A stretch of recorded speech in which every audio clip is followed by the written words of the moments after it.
आप देख रहे हैं न्यूज तहत खबर आप तक। न पक्ष न विपक्ष, केवल निष्पक्ष। अपने क्षेत्र की खबरों को सबसे पहले देखने के लिए चैनल को सब्सक्राइब करें।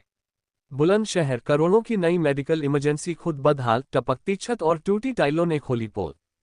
बुलंदशहर में करोड़ों रुपए की लागत से तैयार हुई कल्याण सिंह मेडिकल हॉस्पिटल की नई इमरजेंसी बिल्डिंग अपनी बदहाली पर आंसू बहाती नजर आ रही है। देखरेख के अभाव में नई इमारत की हालत खस्ता होती जा रही है, जिससे मरीजों और तीमारदारों को भारी परेशानियों का सामना करना पड़ रहा है। अस्पताल की नई इमरजेंसी में जगह जगह जंग लगा फर्नीचर, दीवारों से उखड़ी और टूटी टाइलें, सीलन भरी दीवारें और छत से टपकता पानी व्यवस्था की पोल खोल रहे हैं। वहीं गंदे और टूटे टॉयलेट भी अस्पताल प्रशासन की लापरवाही को उजागर कर रहे हैं। स्थानीय लोगों का कहना है कि करोड़ों रुपए खर्च होने के बावजूद मरीजों को बेहतर सुविधाओं का पूरा लाभ नहीं मिल पा रहा। अस्पताल की नई बिल्डिंग में अव्यवस्थाओं के चलते मरीजों और उनके परिजनों में नाराजगी बनी हुई है। हालांकि मेडिकल कॉलेज के प्रिंसिपल ने भी माना है कि नई इमारत में अभी कुछ कमियां बाकी हैं।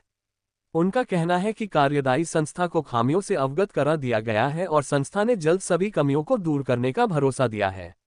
गौरतलब है कि पिछले सप्ताह से नए मेडिकल हॉस्पिटल में इमरजेंसी सेवाएं शुरू हो चुकी हैं। यहां इमरजेंसी और सर्जिकल वार्ड में मरीजों का उपचार भी जारी है, लेकिन शुरुआती दौर में ही सामने आए बदहाल व्यवस्था ने कई सवाल खड़े कर दिए हैं।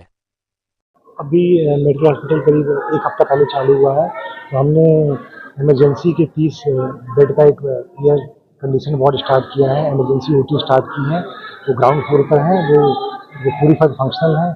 हमने यहाँ एक्सरे की व्यवस्था स्टार्ट की है, ब्लड कलेक्शन सेंटर खोल दिया है, तो ताकि एक्सरे और ब्लड के जो है इन्वेस्टिगेशन है वो यहीं विदिन की बिल्डिंग हो जाए। और सेकंड फ्लोर पर एक 30 बेड का जनरल वार्ड खोला गया है, ताकि मरीजों को ज़्यादा इधर इससे दूसरी बिल्डिंग शिफ्ट न करना पड़े। तो ये ऑपरेशन भी हो रहे हैं?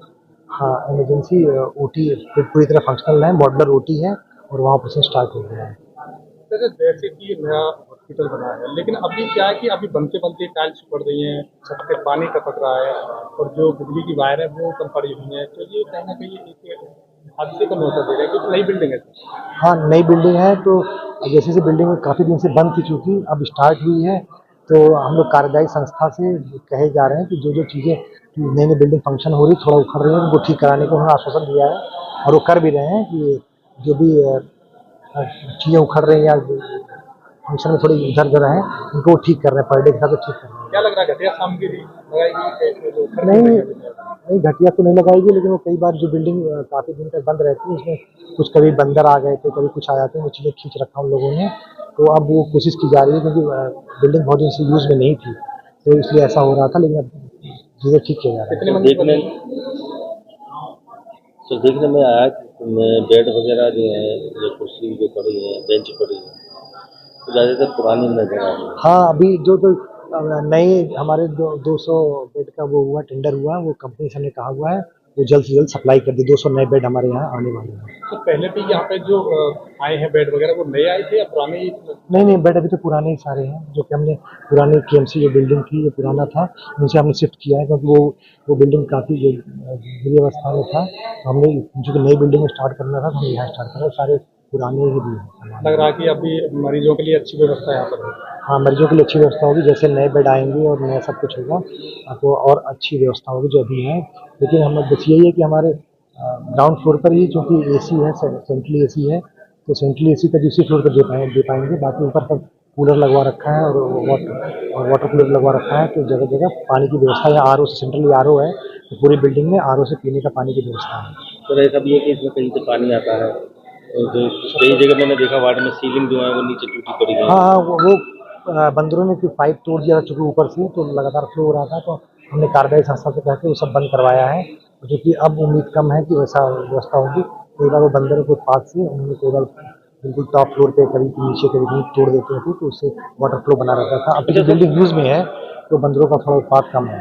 मैं यही चाह रहा था, जो फर्नीचर है वो तो आपका चलो पुराना आपने शिफ्ट किया है, लेकिन वो गद्दे चद्दर वो भी सब पुराने हैं, फटे हुए गद्दे देखेंगे। हाँ नहीं, गद्दे गद्दे हम चेंज करा रहे हैं, गद्दे आए हुए हैं, नए गद्दे आए हुए हैं। कुछ चीज़ें हम लोग रेगुलर बेसिस पे जैसे जैसे यूज़ बढ़ता जा रहा है, उनको हम चेंज करा रहे हैं। गद्दे हमारे पास नए हैं, चादर भी नई है, वो सब हम चेंज करा रहे हैं। हम जो मरीज के साथ जो लोग आ रहे हैं, तीमारदार जो आ रहे हैं, समस्या ये है कि पेयजल की बड़ी व्यवस्था है। नहीं, पेयजल की सेंट्रल आरओ है, यहाँ लोगों को समझ में नहीं आ रहा है, उन्हें लगता है कि आरओ दिखने से ही आरओ लगता है, क्योंकि छत पे सेंट्रली आरओ की व्यवस्था है। वो सेंट्रली आरओ से जगह जगह आरओ के वो हैं, और हमने इस वार्ड इमरजेंसी वार्ड में भी वाटर कूलर भी उस आरओ पे लगवा दिया, और जगह हम कोशिश कर रहे हैं कि जल्द से जल्द वो वाटर फ्रीजर जो है वो लगवा दिया जाए। तो 6 फ्लोर पर हम देखने गए थे, तो वहाँ पे जो टॉयलेट है उसका जो पाइप है पानी जाने का, वो सर बिल्कुल चौक हुआ पड़ा है। हाँ, एक जगह एक फ्लोर पर है चौक। हमने कार्य संस्था को बताया है, जैसे जैसे बिल्डिंग में शुरुआत स्टार्ट हुई है तो क्या क्या चौकड है, तो एक फ्लोर पे एक बिल्डिंग चौकड है, वो उन्होंने आश्वासन दिया है कि हाँ वो जो चौकड है उसको ठीक कराएंगे। कल लिफ्ट भी गड़बड़ करके बताया जा रहा है। आप भी काफी टाइम में सुना कि बस उसमें फंस गए। हाँ, लिफ्ट तो चूँकि टेक्निकल है, हमारी 10 या 11 लिफ्ट यहाँ फंक्शनल हैं, तो उनके लोग रेगुलर मेंटेनेंस पे आते रहते हैं। एक दिन हाँ फंस गए थे, लेकिन वो तुरंत उसमें चूँकि अलार्म सिस्टम है, सब कुछ है, हमारे पास इमरजेंसी की है अवेलेबल है, गार्ड के पास सबके पास, तो तुरंत खोल ली गई, सबको ट्रेन किया गया है कि कैसे खोलना है। लिफ्ट के वो बुलाने पर वो कंपनी आ जाती है उनसे करने के लिए 10 से 11। इन सब सवालों के बाद में एक सवाल ये है कि इतनी सारी अव्यवस्थाओं के बावजूद आखिर इतनी जल्दी क्या की थी जांच की? क्योंकि ये बिल्डिंग करीब हैंडओवर हो चुकी थी, एक साल से ऊपर हैंडओवर हो गया था, और मरीजों क्योंकि यहाँ बेहतर व्यवस्था थी पिछली बिल्डिंग से, तो इसलिए हमने नई मॉडलर ओटी बनी हुई हैं, और ये सेंट्रल एसी वार्ड है, तो यहाँ ज़्यादा अच्छी व्यवस्था थी इधर से, इसलिए हमने मरीजों को हित को देते हुए कि उससे कम नहीं, जो पिछली बिल्डिंग थी या पिछली इमरजेंसी से उससे बिल्कुल कम ना हो, उससे बेहतर ही व्यवस्था है, इसलिए हमने यहाँ शिफ्ट किया। आपको नहीं लगता ये सब कमी पहले शिफ्टिंग से पहले पूरी कर लेनी चाहिए? शिफ्टिंग से पहले हमने सारा चेक करा लिया था, लेकिन जैसे जैसे कोई भी घर या कुछ यूज़ होता है तो छोटी मोटी चीज़ आती रहती है, तो जैसे कभी कभी इलेक्ट्रिक में कुछ ट्रिप कर गया, वो यूज़ नहीं हो रही थी, तो पता नहीं चलता कौन सा क्या ट्रिप कर रहा है क्या कर रहा है।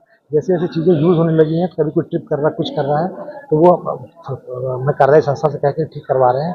और जो कि जनरेटर भी हमने सब ठीक करवा दिया, जनरेटर है, पानी है, एक्सरे है, तो हमने करवा दिया है। तो अभी ऐसी कोई व्यवस्था नहीं जो पिछली वाली इमरजेंसी या पिछले वार्ड से कम है, यहाँ उनसे बेहतर ही व्यवस्था है। ईमानदारों के लिए बैठने के लिए व्यवस्था नहीं है। हाँ, बैठने के लिए हम 3 सीटर उसके मंगवा रहे हैं, करीब 20 या 30 हमने ऑर्डर कर रखा है, 20 के आसपास 3 सीटर, ताकि पब्लिक के लिए बैठने की व्यवस्था हो जाए। जिस कंपनी ने ठेका लिया हुआ उसको नहीं दिख रहा कि इसमें इतनी वो कमी है।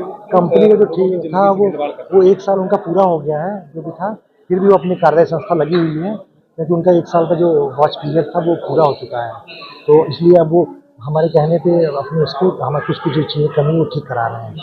जिस तरह से भीषण गर्मी का प्रकोप चल रहा है, किस तरह के ग्रसित रोगी आ रहे हैं इस समय, किस तरह के रोगी आ रहे हैं? ज़्यादातर रोगी तो अभी डायरिया इसी के आ रहे हैं रोगी, क्योंकि वार्ड सेंट्रली एसी है, तो उसमें कोई व्यवस्था नहीं है, मतलब कोई कमी नहीं है हमारी तरफ से मरीजों के लिए। ज़्यादातर बुखार, डायरिया या एक्सीडेंट के ही मरीज ज़्यादातर आ रहे हैं अभी।